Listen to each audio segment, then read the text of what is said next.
This is work that you do for yourself. Do these things. And then now I'm going to talk about the department or the professor that you wish to work with, which is the next part of it, which is extremely important. Hey guys, welcome back to the channel. This is Sylvie from learnhowtogetaScholarship.com. So today we are going to be learning how to get a fully funded scholarship. Yes, you are going to learn how to get a fully funded scholarship, part 3. Part 3 because part 1 we spoke about the preparation phase, the things that you're needed in order to start your journey towards getting a fully funded scholarship. And in part 2 we spoke about your personal statement or your cover letter, which speaks about like your past, the things that you've done before. Those are the things that it dives into.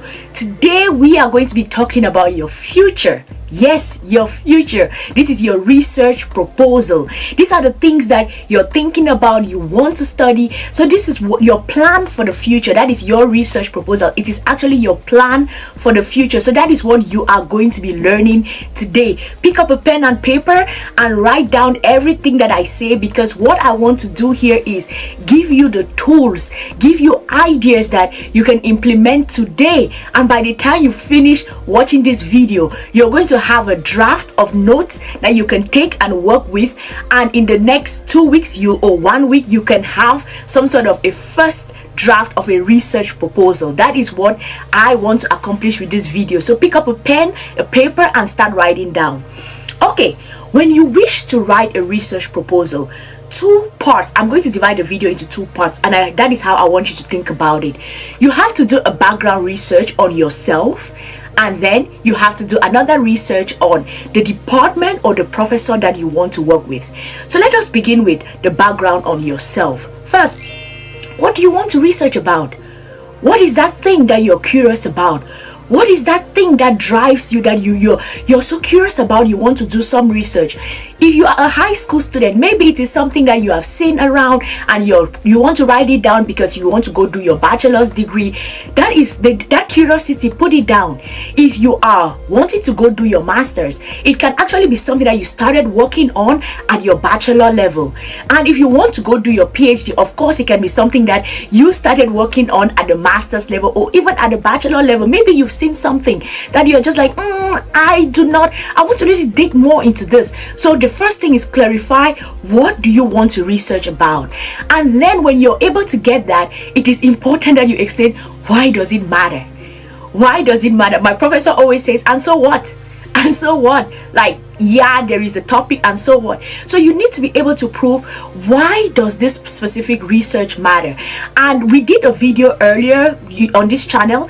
It was done by Divine, the fully funded Commonwealth fully funded scholarship grantee. Go check out that video. He does an amazing job at breaking it down, and that is so important in the way you think about it. Use numbers, just as he says. You need to use numbers. Don't say many people think that. No, 50% of the people in this specific area do this, or 3 million people. Like, people, we want to hear the numbers. What are the numbers? And it is the numbers that raises us to be able to see that, oh, this is actually something that is worth looking into. So when you're trying to prove your point of why your research matters, you need to give us numbers. That is what we are going to work with, and that is what whoever is going to be reading your research proposal is going to work with. And when you're able to get that, the next thing you need to figure out the method. What is the methodology that you're going to use in order to do this?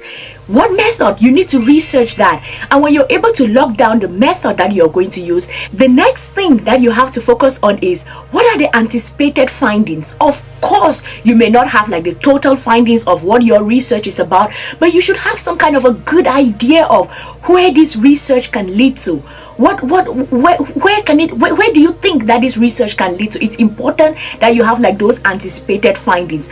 And there are other things that matter, some things like a timeline, like you intend to start January 2022. When do you intend to finish? What does the timeline look like? And to some people, they actually even ask like the budget.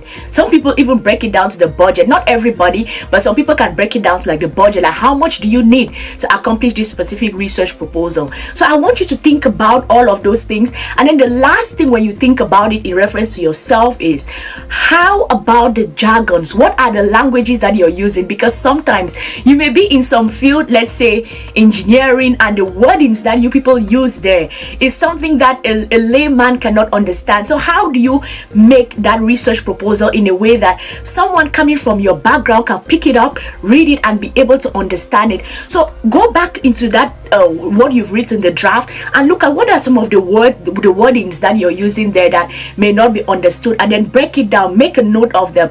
How can you explain it in another way such that someone can understand it? So when this is work that you do for yourself, do these things. And then now I'm going to talk about the department or the professor that you wish to work with, which is the next part of it, which is extremely important. Because when you have a research proposal, right, you want to send it to some specific university, or you want to send it to some specific professor that you want to work with. So you also have to do some background research with reference to that department and that professor. So the first thing I want you to figure out is, what do they do in that specific department or that lab that you want to go to, or that professor? Do some background research. What have they been writing about? What is the research in that specific place about? And how can you add to what they are already doing? How can your research add up and bring some more value to what they are doing, right? You can actually even start by identifying a hole or a gap in what they are doing. Then you write your research proposal. I am coming to your department to fill up this specific gap because you all are researching about this thing. You've looked at it from this angle, this angle, this angle, but you haven't yet looked at it from this specific angle. And this is how I want to help the department accomplish its goal, by maybe adding this specific perspective to that research. And that professor or that department will be like, oh wow, you are going to be really bringing enough value to us. So they are going to value you, and they are going to have you there. You also need to do a research about why that lab, why does it matter? So if you had already found out like a gap in what the department does and how you can fill it up, it makes it so easy for you to answer the question of why that department, right? Because you are coming with a new way of them doing things. You're coming to fill up a specific gap that you have found out. And then the last thing that you need to think about is, what about the equipments that this specific lab has? Do they have equipments that can help you accomplish your goal? Of course, if social sciences students probably will not need those type of things, but if you are in like in material sciences or in other things, you need to figure out what are the equipments that are needed, because that is what is going to help your research be successful. So the two parts of it, you think about yourself, where you think about your research, the methods, the jargons, and all of those things. Then you think about the department or the professor. How are you going to be adding value to them? So blend those two things together, and you are going to have you a good draft. And I am a great fan of start early, because when you start early and you're able to have like a draft, I always say it 3 steps. Give it to your friend, let your friend read it and tell you, does this make sense or does it not make sense? And after that, give it to a senior. Bachelor students, give it to a master's students, give it to a PhD. Let that person read it and tell you, okay, this is my feedback about it. And then when you go through that second check, now send it to like your professor, the professor that is in your department. Let them check it and give you some feedback. And when you've done that, take that is your first official draft. Now go to that department, like in that foreign university that you want to go to. Send it to the professor there and tell the professor, hello professor, this is my idea, this is what I want to contribute to the lab. And trust me, so many professors are so eager to have people who have, especially if you identified like a gap that you want to fill up, they will be so excited to have you. And that is why I anticipate for start early, because when you're able to send it to the professor looks at it, they're like, oh yeah, this is an amazing idea, I think I'll want to work with these students. Then you can brainstorm, and when you're able to have like the final draft, you have a strong enough proposal that it can guarantee you admission into a university and can definitely lead you to having a scholarship.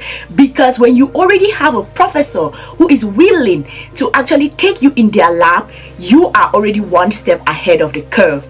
So everybody, I want you to make sure you go put this into practice, because this is really going to help you. Thank you guys so much for being here. I hope you found this helpful.